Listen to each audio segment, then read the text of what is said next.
اللهم صل على سيدنا محمد يا رب صل وسلم دائما أبدا على حبيبي. الحمد لله وكفى والصلاة والسلام على سيد الأنبياء أما بعد. میرے قابل احترام ذی شعور سامعین، یہ ذوالحج کا مہینہ ہے اور یہ قربانیوں کا مہینہ ہے.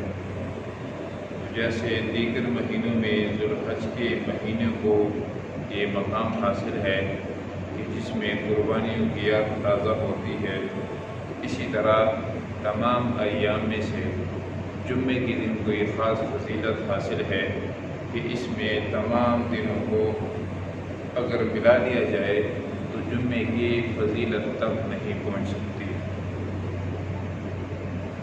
تو ذوالحج کے مہینے میں اللہ تعالیٰ قربانیاں مانگتا ہے اور مختلف طریقوں سے اللہ تعالیٰ نے اس ذوالحج کے مہینے میں لوگوں سے اللہ تعالیٰ نے قربانیاں لی ہے، جس کی وجہ سے اللہ تعالیٰ نے ان کو ایک مقام تک پہنچا دیا. حضرت ابراہیم علیہ السلام کا قصہ مشہور، چھوٹے سے بچے کو ذبح کر دیا اپنے اللہ کے حکم کو مد نظر رکھتے ہوئے، سارے رشتے ختم کر دیے، لیکن اللہ کو منظور نہیں تھا. پھر اس بچے نے قربانیاں دی بڑے ہو کر. تو اسی طرح یہ سلسلہ چلتے چلتے مجھ تک آپ پہنچا. اصل بنیادی چیز اس ذوالحج کے مہینے میں یہ ہے کہ ہم اللہ کو اپنا اللہ پہچانیں، حضور کو اپنا راہبر و رہنما تسلیم کر لے.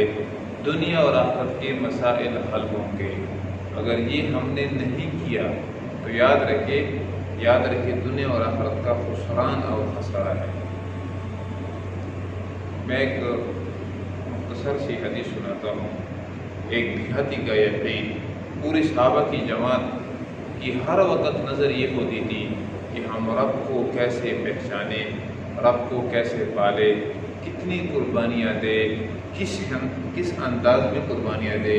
ہر انداز میں اپنے رب کو پہچاننے میں وہ لگی ہوئی تھی.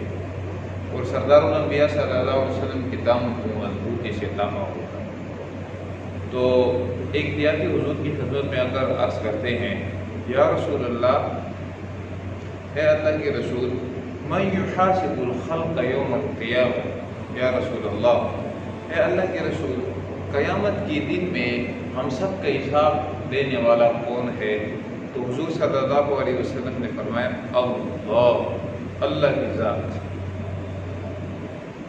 آپ سب کو معلوم ہے حساب اللہ نے لینا ہے. دیہاتی نے سوال کیوں کیا؟ مجھے آپ کو تعلیم دینے کے لیے کہ ہر وقت تمہاری نظر اللہ پر ہو، اللہ کے علاوہ کہیں بھی تمہاری نظر نہ جائے. جتنی بڑی سی بڑی قربانیاں دینی پڑے پھر بھی آپ نے اللہ کو نہیں چھوڑنا. تو اللہ کے حبیب نے فرمایا کہ اللہ کی ذات. پھر آپ صلی اللہ علیہ وسلم نے پوچھا کہ آپ نے یہ سوال کیوں کیا؟ حالانکہ آپ کو معلوم ہے. میں اس کی معذوف الفاظ کی طرف جاتا ہوں. تو انہوں نے کہا کہ نجونا ورب الکعبہ، رب کعبہ کی قسم، اے اللہ کے رسول، ہم کامیاب ہو گئے.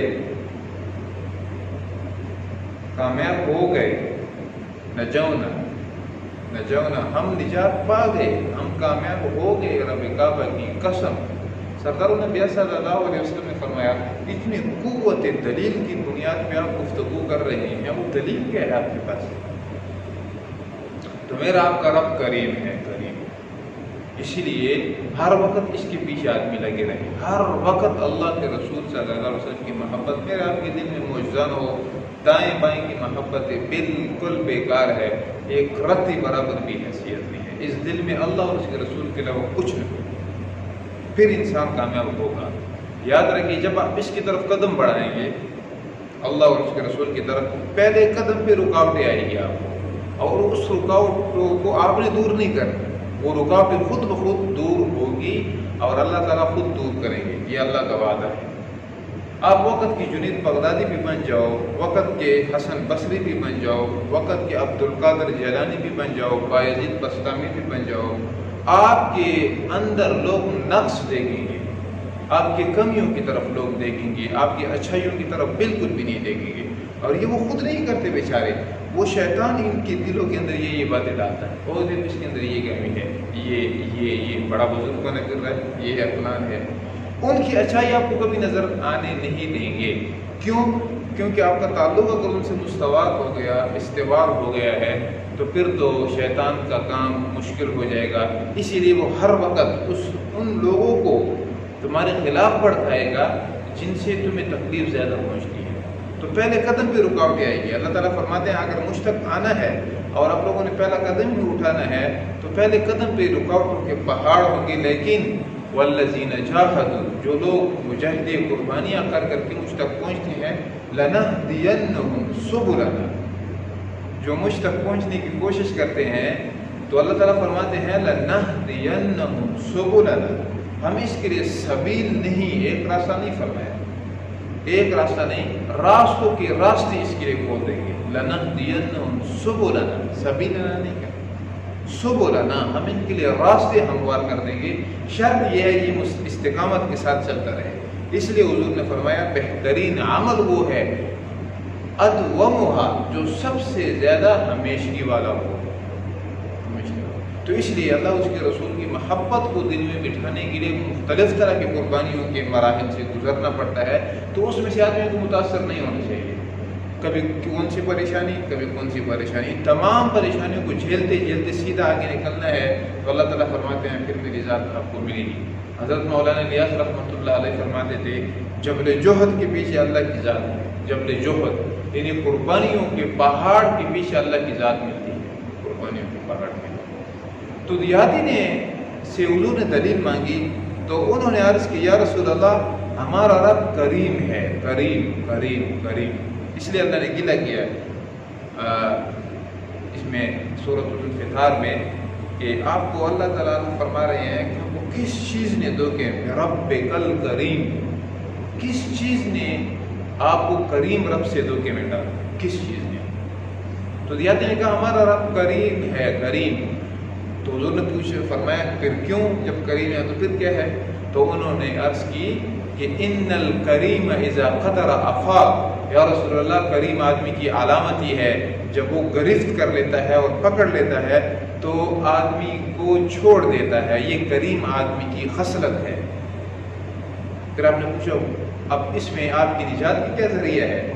تو انہوں نے کہا کہ میرا رب کریم ہے اور ہم یقینی طور پہ رب کے سامنے ہر عمل میں تقصیر والے ہیں، کمی کوتاہیاں ہم سے ہو جاتی ہے، تو قیامت کے دن میں رب العالمین ہمیں پکڑیں گے اور مجھے پورا یقین ہے جیسے کریم آدمی پکڑ کے چھوڑ دیتا ہے اسی طرح اللہ تعالیٰ ہمارے گناہوں پہ پکڑ کر کے چھوڑ دیں گے۔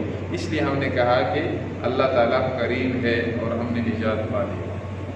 تو رب بڑا مہربان ہے، کبھی بھی کسی وقت میں بندے کا ساتھ نہیں چھوڑتا۔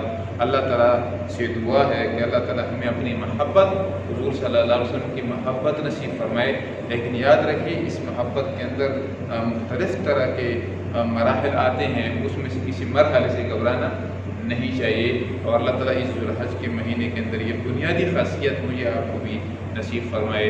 وآخر دعوانا الحمد للہ رب العالمین۔